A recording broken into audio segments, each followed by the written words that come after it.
పంటల ద్వారా రాయలసీమ రైతుల ఆదాయం పెంచేందుకు ప్రణాళికలను తయారు చేయాలని సంబంధిత అధికారులకు ముఖ్యమంత్రి చంద్రబాబు నాయుడు స్పష్టమైన ఆదేశాలు జారీ చేశారు.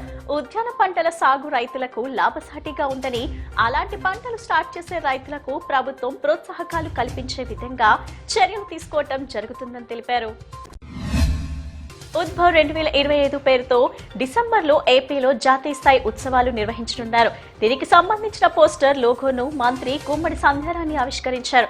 ఈ సందర్భంగా ఆమె మాట్లాడుతూ రాష్ట్రంలో తొలిసారి జాతీయ స్థాయి ఉద్భవ్ 2025 పోటీలు నిర్వహిస్తున్నట్లు చెప్పారు.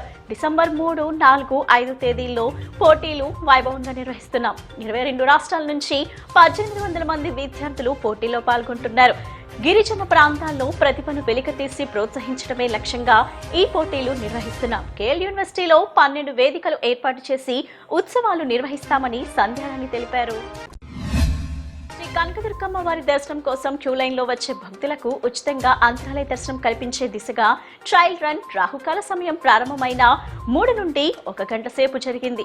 ఉచిత దర్శనం క్యూ లైన్ ను ధర్మకర్తల మండలి చైర్మన్ బొర్రా రాధాకృష్ణ, కార్యనిర్వహణాధికారి వికే సీనానాయక్ స్వయంగా అంతరాలయ దర్శనం లైన్ లో మెట్ చేశారు. ఉచిత దర్శనంలో వెళ్తున్న భక్తులకు ఒక్కసారిగా అంతరాలయ దర్శనం కల్పించడంతో ఆనందం వ్యక్తం చేశారు.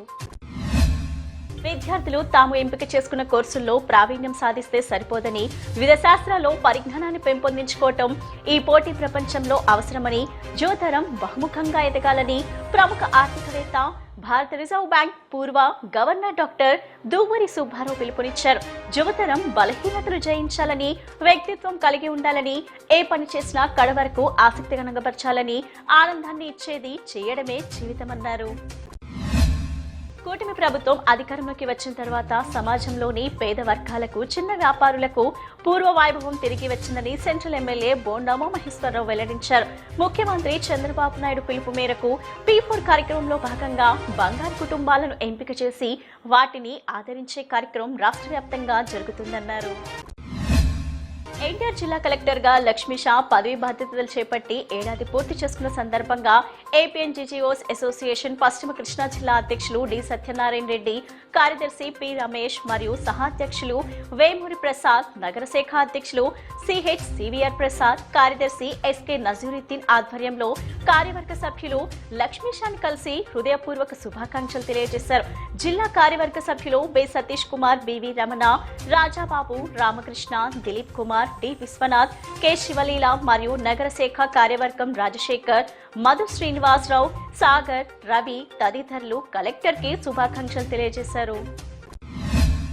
ఆక్వా రైతాంగానికి ప్రయోజనం చేకూరేలా సీఎం చంద్రబాబు ప్రవేశపెట్టిన ఆక్వా డిజిటల్ ట్రేసబిలిటీ శిక్షణ నందివాడ మండలంలో ప్రారంభం కావడం సంతోషకరమని ఎమ్మెల్యే వెనిగండ్ల రాము హర్షం వ్యక్తం చేశారు. ఇంత గొప్ప కార్యక్రమాన్ని మండల రైతులు సద్వినియోగం చేసుకుని దేశానికి ఆదర్శంగా నిలవాలని ఆయన పిలుపునిచ్చారు. దేశవ్యాప్తంగా పార్టీని పునర్నిర్మాణం చేసే కార్యక్రమాన్ని సంఘటన్ సృజన్ అభియాన్ పేరుతో ఆల్ ఇండియా కాంగ్రెస్ పార్టీ చేపట్టిందని రాజస్థాన్ రాష్ట్రానికి చెందిన రాజ్యసభ సభ్యులు నీరజ్ డాంగి వెల్లడించారు. ఈ కార్యక్రమంలో భాగంగా ఎన్టీఆర్ జిల్లాలో కాంగ్రెస్ పార్టీ నాయకులు, కార్యకర్తలు ప్రజల వద్ద నుండి అభిప్రాయాలు సేకరిస్తున్నామని చెప్పారు. పాలనా సౌలభ్యం, ప్రజల సౌకర్యాన్ని దృష్టిలో పెట్టుకుని చింతూరు, రంపచోడవరం, పోలవరం రెవెన్యూ డివిజన్లు కలిపి ప్రత్యేక గిరిజన జిల్లాగా ఏర్పాటు చేయాలని సిపిఎం రాష్ట్ర కమిటీ రాష్ట్ర ప్రభుత్వాన్ని డిమాండ్ చేస్తుంది. జిల్లాలు, మండలాల సరిహద్దుల పునర్విభజన కోసం ఏర్పాటు చేసిన మంత్రివర్గ ఉపసంఘం కొత్తగా 2 కొత్త జిల్లాలను ప్రతిపాదించినట్లు మీడియాలో వార్తలొచ్చాయి. గత ఎన్నికల సందర్భంగా ముఖ్యమంత్రి చింతూరు, రంపచోడవరం, పోలవరం ప్రాంతాలతో ప్రత్యేక జిల్లా ఏర్పాటు చేస్తామని హామీ ఇచ్చారు. ప్రస్తుతం అల్లూరు సీతారామరాజు జిల్లాలో ఉన్న చింతూరు, రంపచోడవరం డివిజన్లు తూర్పు గోదావరి జిల్లాల్లో కలపాలనుకోవటం సరైంది కాదు. ఈ 3 డివిజన్లు ఆదివాసీ మెజార్టీ ప్రాంతమే కాదు, పోలవరం మునక ప్రాంతం కూడా దీర్ఘకాలంగా కొనసాగే ప్రత్యేక సమస్యలున్నాయి. పరకామణి కేసులో సాక్షిగా ఉన్న సతీష్ కుమార్ మృతిపై పలు అనుమానాలు ఉన్నాయని బీసీ సంక్షేమ సంఘం రాష్ట్ర అధ్యక్షులు శంకర్ రావు, రిటైర్డ్ డీఎస్పీ అశోక్ కుమార్ గౌడ్ ఆరోపణలు చేశారు. సతీష్ కుమార్ కుటుంబాన్ని ప్రభుత్వం ఆదుకోవాలని, బాధ్యులైన వారిని కఠినంగా శిక్షించాలని కోరారు. రాష్ట్ర వ్యాప్తంగా పెండింగ్ లో ఉన్న 6,400 కోట్ల రూపాయల ఫీజు రియంబర్స్మెంట్, స్కాలర్షిప్ బకాయిలను వెంటనే విడుదల చేయాలని ఏఎస్ఎఫ్ఐ రాష్ట్ర ప్రధాన కార్యదర్శి బందెల నాజర్జీ డిమాండ్ చేశారు.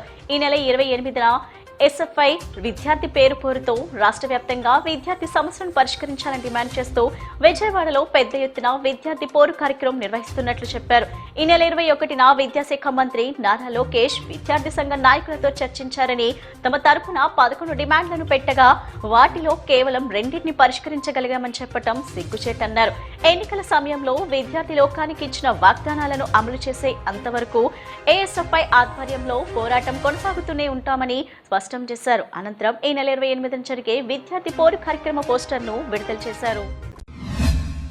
ఈ నెల 28, 29 తేదీలో రాజమహేంద్రవరంలో పీడీఎస్యూ రాష్ట్ర 24వ మహాసభలు నిర్వహిస్తున్నట్లు పీడీఎస్యూ జాతీయ కన్వీనర్ ఎం రామకృష్ణ తెలిపారు. ఈ సభల్లో ప్రధానంగా దేశంలో బీజేపీ ప్రభుత్వం ప్రవేశపెట్టిన నూతన విద్యా పాలసీ విధానాలపై చర్చించనున్నట్లు చెప్పారు. రాష్ట్రంలో కూటమి ప్రభుత్వం ఎన్నికల ముందు విద్యార్థులను, నిరుద్యోగులకు ఎన్నో హామీలు ఇచ్చి అధికారంలోకి వచ్చిన తర్వాత వాటిని అమలు చేయకుండా కుంటి సాకులు చెబుతుందని విమర్శించారు. పెండింగ్ లో ఉన్న స్కాలర్షిప్ విడుదల చేయాలని, ఎస్సీ, ఎస్టీ, బీసీల వసతి గృహాలను అభివృద్ధి చేయాలని డిమాండ్ చేశారు. 2 రోజుల పాటు జరిగే మహాసభల్లో నిరుద్యోగ విద్యార్థుల సమస్యలపై చర్చించి తమ భవిష్యత్ కార్యాచరణ ప్రకటిస్తామని వివరించారు. రియల్ ఎస్టేట్ వ్యాపారంలో ఎంఎస్ఆర్ డెవలపర్స్ కి చెందిన మాధవరపు శ్రీనివాసరావు నమ్మించి మోసం చేశారని అతని భాగస్వామిలో దేవిరెడ్డి శంకర్రావు, కొండారెడ్డి అమరేందర్రావు ఆవేదన వ్యక్తం చేశారు. తనకు చదువు రాకపోవడంతో అతని పేరు మీద ఆర్థిక లావాదేవీలు, ల్యాండ్ రిజిస్ట్రేషన్లు జరిపామని, ఇప్పుడు తమకు రావాల్సిన వాటా డబ్బులను అడిగితే చంపుతామని బెదిరిస్తున్నారని చెప్పారు. అక్రమ కేసులు పెట్టడంతో పాటు రాజకీయ బురద చల్లే ప్రయత్నం చేస్తున్నారని అధికారులు, ప్రభుత్వం తమను ఆదుకొని న్యాయం చేయాలని కోరారు. రాష్ట్ర వ్యాప్తంగా మరోసారి వరుణుడు తన ప్రతాపం చూపించేందుకు సిద్ధమయ్యాడు. ఈ నెలాఖరున రాష్ట్రంలోని పలు ప్రాంతాల్లో మోస్తరు నుంచి భారీ వర్షాలు కురిసే అవకాశం ఉందని ఏపీ రాష్ట్ర విపత్తుల నిర్వహణ సంస్థ వెల్లడించింది. రైతులు, మత్స్యకారులు అప్రమత్తంగా ఉండాలని హెచ్చరికలు జారీ చేసింది. మలక్కా జలసంధి ప్రాంతంలో తీవ్ర అల్పపీడనం కేంద్రీకృతమై ఉందని పేర్కొంది. రాగల 6 గంటల్లో ఇది పశ్చిమ వాయు దిశగా కదులుతూ అదే ప్రాంతంలో వాయుగుండంగా మారే అవకాశం ఉందని వెల్లడించింది. ఆ తదుపరి 48 గంటల్లో దక్షిణ బంగాళాఖాతంలో తుఫాన్గా బలపడే అవకాశం ఉందని పేర్కొంది.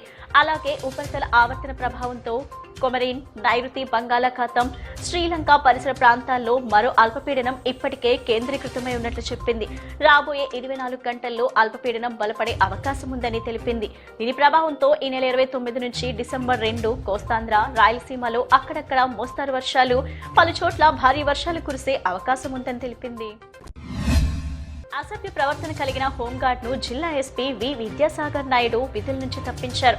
హోంగార్డ్ 304B అజయ్ కుమార్ అసభ్య నృత్యాలు చేస్తూ అనుచిత ప్రవర్తన కలిగి పోలీస్ శాఖ యొక్క ప్రతిష్టతను దెబ్బతీసేలా వ్యవహరించడంతో సదరు హోంగార్డ్ పై క్రమశిక్షణ చర్యలకు జిల్లా ఎస్పీ వి విద్యాసాగర్ నాయుడు ఉపక్రమించారు. ప్రజారక్షణ, శాంతి భద్రతల పరిరక్షణ విధుల్లో పాల్గొనవలసిన హోంగార్డ్ అసభ్య నృత్యాలు చేస్తూ ఆ వీడియోలు సామాజిక మాధ్యమాల్లో వేదికగా విస్తృతంగా వ్యాపించడంతో ఆ విషయం ఉన్నతాధికారుల దృష్టికి రాక వాటిపై సమగ్ర విచారణ జరిపి నివేదిక సమర్పించవలసిందిగా ఎస్పీ సంబంధిత పోలీస్ అధికారులకు ఆదేశాలు జారీ చేశారు.